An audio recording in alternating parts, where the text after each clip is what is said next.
मैं हूँ रियाज शाह और आप देख रहे हैं स्टार न्यूज मालेगांव चैनल। आइए नजर डालते हैं कुछ खास खबरों। वो हिंदुस्तानी दस्तूर में सच्ची अकीदत व वफादारी से एहतराम करूंगा, हिंदुस्तान की कौमी एकता व भाईचारगी को बरकरार रखूंगा और जो फर्ज जिम्मेदारी मैं अपने हाथों में ले रहा हूँ इसे ईमानदारी से पूरा करूंगा। जय हिंद, जय महाराष्ट्र, खुदा हाफिज। हमारे मित्र सिरार साहब ने अभी एक बात उन्होंने उनके भाषण के अंदर कही है, मैं उनको सिर्फ माहिती देने के लिए यहाँ पर ये बात का उल्लेख करना समझता हूँ कि उन्होंने जमीयतुल उलमा हिंद की जो बात उन्होंने की है, जो उन्होंने जमीयतुल उलमा हिंद जो तंजीम है 2000 जो उन्होंने आरोप लगाए हैं, मैं ऐसा उनको माहिती देना चाहता हूँ। 2014 में साहब ने जो कहा है वो सुना। 57 में ये तंजीम रजिस्टर तंजीम है और उसके बाद इस देश को स्वतंत्र करने के लिए, इस देश की आजादी के लिए लड़ाई लड़ने के लिए इस देश के पहले शिक्षण मंत्री मौलाना अबुल कलाम आजाद उस तंजीम के, उस संगठन के अध्यक्ष रह चुके हैं और उन्होंने इस देश की आजादी दिलाने के लिए उन्होंने कुर्बानियां दी उस संगठन ने। आप उसकी माहिती ले सकते हैं। अध्यक्ष महोदय, हमारे सिलार साहब ने ये बात कही कि वो केस लड़ते हैं, पेपर में जाहिरात देते हैं। मैं उनको ये बात भी बताना चाहता हूँ कि इस देश के अंदर जहां पर भी अगर फसाद हुआ, जहां पर भी महापौर आया, जहां पर भी भूकंप आए, जहां पर भी परिस्थिति खराब हो जाती है तो वो जाहिरात के माध्यम से जो दान देना किसी को अगर होता है तो वो जान जमा करके वहां पर किसी को घर बनाकर देने का काम, हर समाज के लोगों को अनाज देने का काम, हर समाज को व्यवसाय करने का पैसा देने का काम ये संगठन करती है। अध्यक्ष महोदय, उन्होंने एक बात और आरोप लगाया कि बम ब्लास्ट के आरोपी लोगों के लिए कोर्ट के अंदर वकील खड़ा करते हैं। ये बात जरूर है कि खड़ा किया जाता है जमीयतुल उलमा की तरफ से, लेकिन मैं ये बात आज आप लोगों को बताना, माहिती देना जरूरी समझता हूं कि जिन नौजवानों के ऊपर, जो समाज के ऊपर अगर न्याय होता है तो उसको न्याय दिलाने का काम वो संगठन करती है। और इसका एक उदाहरण मालेगांव शहर के अंदर 2006 के अंदर जो बम ब्लास्ट हुआ था, उस बम ब्लास्ट के अंदर मालेगांव शहर के 9 नौजवानों को पकड़ा गया था और एटीएस ने उसको पकड़ा, मोकोका के तहत उनको जेल के अंदर डाला। लेकिन उसके बाद कई लोगों ने डिमांड की और उसकी चौकसी एनआईए को सौंपी गई और एनआईए ने जब चौकसी की तो वो नौजवान को क्लीन चिट दिया गया है। लेकिन इस महाराष्ट्र राज्य की पुलिस आज तक भी उनको, एटीएस ने आज तक भी मोकोका कोर्ट के अंदर क्लीन चिट नहीं दी।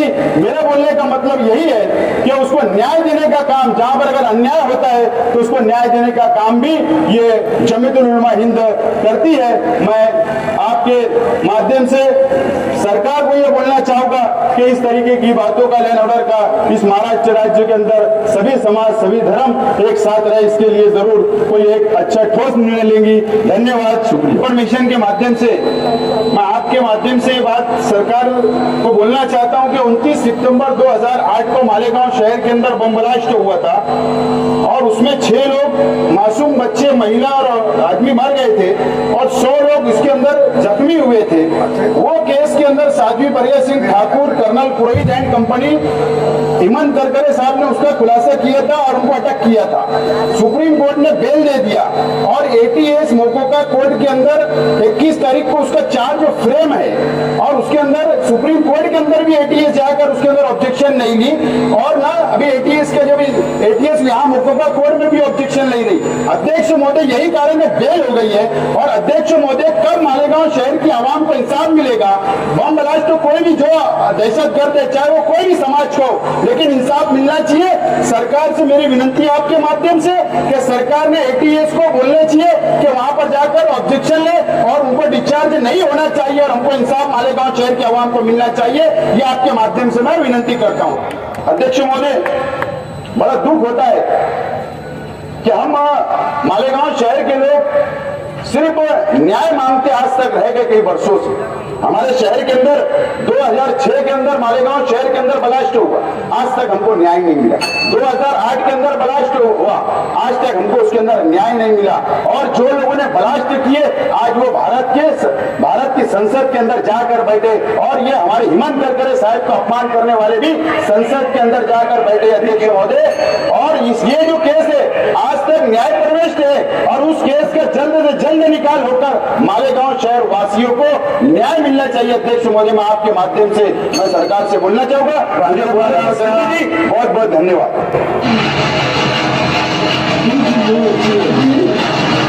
मैयत का पुकारा देखिए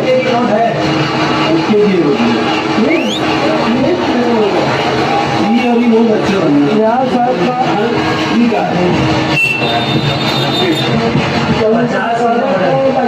निहाल साहब का और शेख रशीद साहब का ये बैठ के मजाक में मुफ्ती साहब ने, ये जब हयात थे निहाल साहब भी और शेख रशीद साहब भी हयात थे, जब पुकारा करवाया था एक माजूर से, ये सुनिए।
हमें तो ये खबर मिली है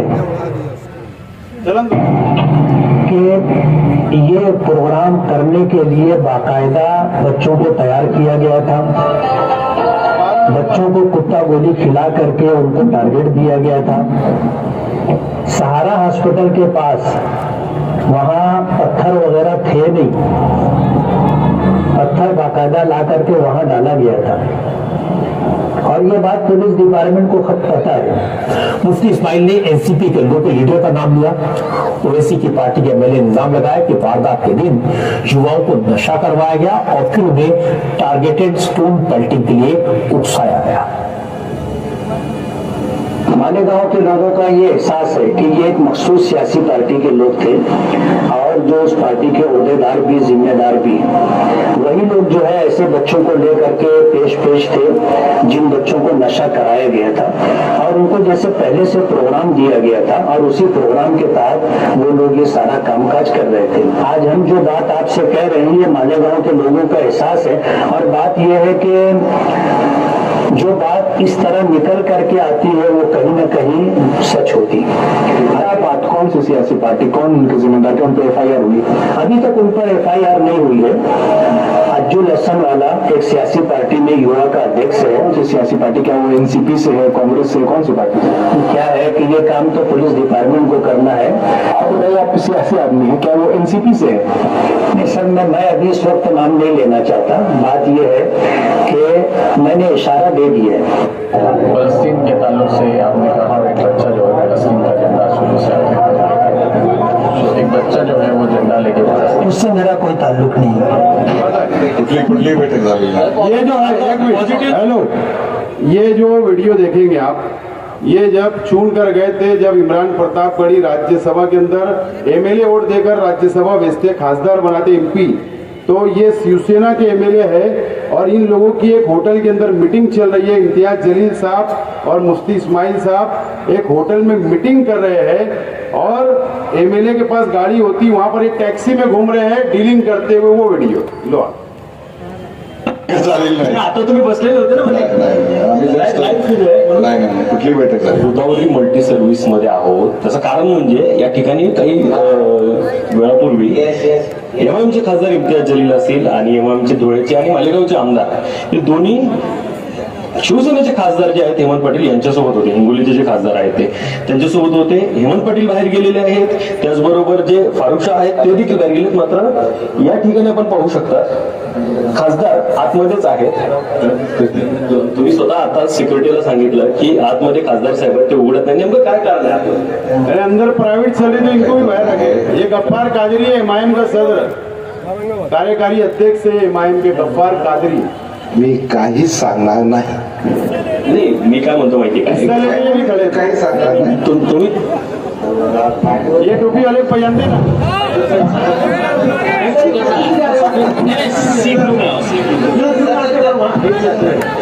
हमारे आगे के लोग बाकी के लोग जब मीडिया ने इनको पकड़ लिया था बम्बई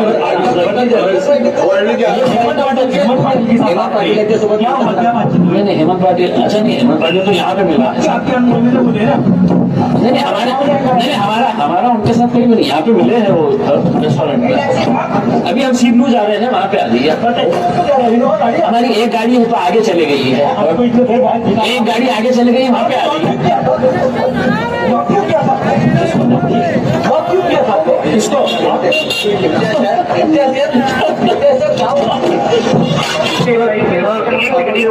ये वोट देने के बाद वोट जब दे के आए तो देखो ये क्या बोल रहे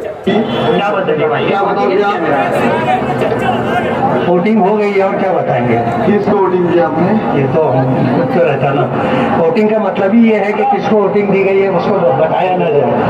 वोटिंग का मतलब ही होता है इतनी एहतियात के साथ जो है वोटिंग की जाती है. लेकिन अपने महाविकास आघाड़ी को समर्थन दिया है तो महाविकास आघाड़ी को समर्थन दिया है. आपको रिसीव करने के लिए शिवसेना के बाद अभी आप मुझसे क्यों पूछ. क्या लगता है कौन से ये तो ऊपर वाले पर वोट तो आपने किया है. जाहिर बात है वोट तो बहुत लोगों ने किया है. जिसको ज्यादा वोट मिलेगी वो जीतेगा. आपने अपने महाविकास आघाड़ी को समर्थन किया था अब महाविकास आघाड़ी को वोट किया है. हमारी पार्टी के जो महाराष्ट्र प्रदेश अध्यक्ष हैं इम्तियाज जलील साहब ने कल रात में आप लोगों से बात कर ली है. उन्होंने बात की है अपने वोट महाविकास आघाड़ी के विधायक उन्होंने आपको बता दिया, उसमें मैं ज्यादा कुछ नहीं बता सकता. विधानसभा अध्यक्ष निवडणुकीमध्ये गैरहजर ये जो इंटरव्यू है मुझे बताओ कि 2019 में MIM से मुफ्ती इस्माइल छूट जाए, इनका जवाब दे. अगर इनको जवाब देना तो असदुद्दीन अवीसी साहब को देना चाहिए. जब ये शिवसेना बीजेपी के साथ भी नहीं है, कांग्रेस राष्ट्रवादी के साथ भी नहीं थे, तो ये शिंदे साहब जो नए मुख्यमंत्री बने थे 2.5 साल उद्धव ठाकरे को हटाकर, तो ये एक होटल के अंदर मेंबर के साथ में थे, तो ये उनसे मिलने गए थे और ये बोल रहे कि उनकी गलत समझ नहीं होना. अरे क्यों गलत समझ नहीं होना? शिंदे साहब तुम्हारा लीडर है क्या? ये माल ले लिए, निकलना था बोले उम्रे पे हज पे और गैर हाजीर रहना दे. सुनो, आमदार मौलाना मुफ्ती मोहम्मद आपल्याबरोबर आहेत. त्यांनी नुकतीच मुख्यमंत्र्यांची भेट घेतलेली आहे. शिंदे गटाचे आमदार ज्या ठिकाणी आहेत त्याच ठिकाणी हे आमदार आलेले होते.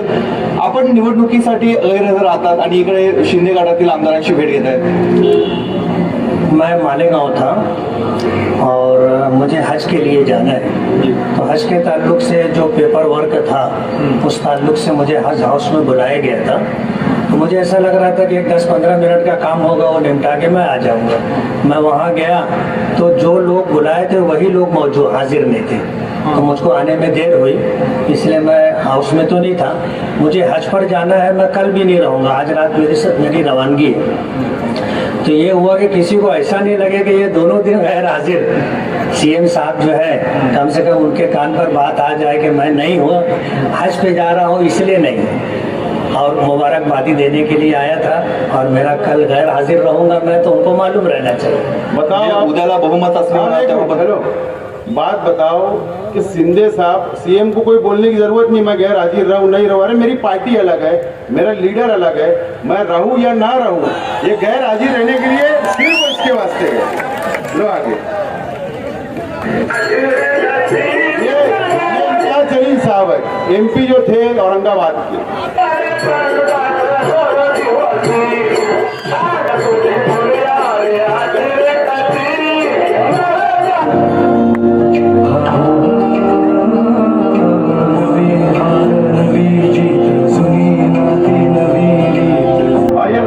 रामगिरी महाराज जिन्हें हुजूर की शान में गुस्ताखी की उनका इस्तेमाल कर रही है.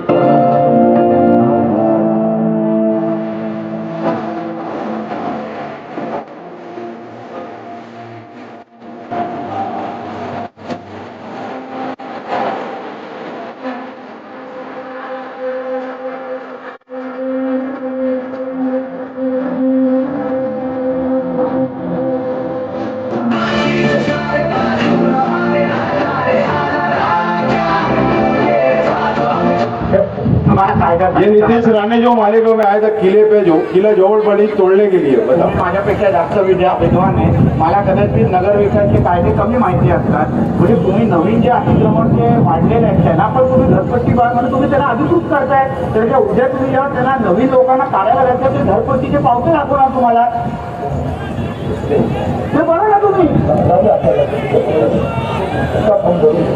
माझा म्हणजे हा विषय फार गंभीर आहे माझा आवड विषय आहे कुठपर्यंत आले बघा ना ठीक आहे हे भिंत आहे त्याला सुद्धा आलेले आहे नवीन पत्राची शेड तयार करतात बंद करून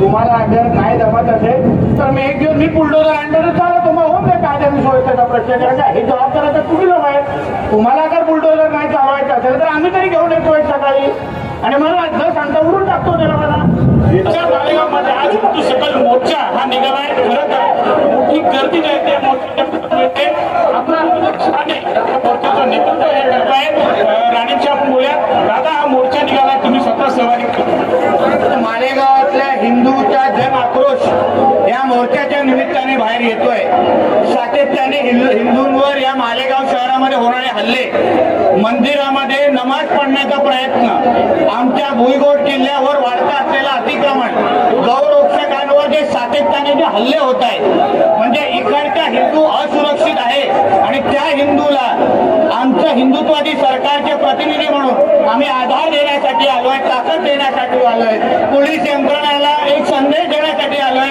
त्या राज्याचे उपमुख्यमंत्री देवेंद्र फडणवीस जी जे गृहमंत्री पण आहेत राज्याचे मुख्यमंत्री शिंदे साहेब हे सगळेजण कडवट हिंदू आहेत आणि त्यांच्या राज्यामध्ये कोणीही हिंदूला वाकड्या नजरेने बघेल तर तो या राज्यामध्ये राहणार नाही हा संदेश देण्यासाठी आम्ही आलेलो आहे आणि मालेगांव हेलो ये नीतीश राणे जिस दिन मालेगांव आया था तो हमने अमन रैली शेख रशीद साहब की क़यादत में निकाला था उसको जवाब देने सेम टाइम वो है विनंती केली मुख्य डिपार्टमेंटच्या लोकांनी विनंती केली शेवट आम्ही असते अमन मोर्चा होता अमन रॅली होती आणि आम्हासाठी आम्ही पण तुमची बात ऐकतोय तुम्ही जे आमचा परमिशन नकारला हे असं बरोबर नाही एक माणसाला एक पक्षाला परमिशन देता दुसऱ्याला देत नाही ही गोष्ट बरोबर नाही मी दादा भुसेंच्या आमदारचा आणि मालेगावचे आमदार